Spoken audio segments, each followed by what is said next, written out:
కోనసీమ జిల్లా అమలాపురంలో ఇరిగేషన్ కార్యాలయం ముట్టడికి రైతులు యత్నించారు. తక్షణమే సాగునీరు అందించాలంటూ రైతులు నినాదాలు చేశారు. కాలువల ఆధునీకరణ పేరుతో నీరివ్వకుండా కాలయాపన చేస్తున్నారని మండిపడ్డారు.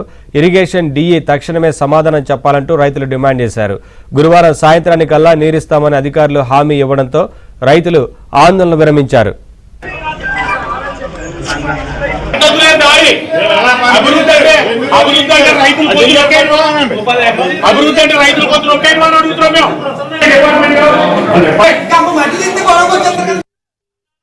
కాలువగట్టుల మీద హైవే విస్తరణ పేరుతో గోడ నిర్మాణం, వంతెన నిర్మాణం చేపట్టి 45 రోజులు కూడా పనులు పూర్తి చేయకుండా క్లోజర్ పీరియడ్ అయిపోయిన తర్వాత పనులు ప్రారంభించి ఇవాళ రైతాంగానికి నీరు రాకుండా కాలువలో ఎక్కడికెక్కడ మట్టితోటి అడ్డగొట్టలేసి సాగునీటి ప్రవాహాన్ని అడ్డుకొని నిర్లక్ష్యం చేసినటువంటి ఇరిగేషన్ అధికారులు వల్ల ఈరోజు రైతాంగం అంతా కూడా నష్టపోయే పరిస్థితి వచ్చింది.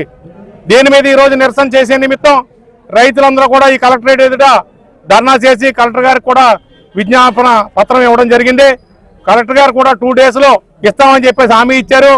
ఆయన ఇచ్చిన మేరకు 2 రోజుల్లో కనుక సాగునీరు పూర్తి స్థాయిలో ఇవ్వకపోతే భవిష్యత్ కార్యాచరణ మేమందరం కూర్చొని ఆలోచించుకుని పెద్ద కార్యక్రమం చేయడానికి మళ్ళా సమాయత్తం అవుతామని చెప్పి తెలియజేస్తా ఉన్నాం. థైలాండ్ ప్రాంతానికి ఈ రోజుకి మాకు నీరు రాలేదు.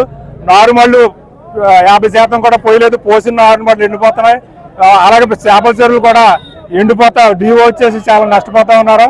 మరి ఇరిగేషన్ అధికారులు రైతులకు సాగునీటిని అందించకుండా 45 రోజులు అయినప్పటికీ కూడా ఈ డిఈ గారు దీనికి ప్రధాన బాధ్యత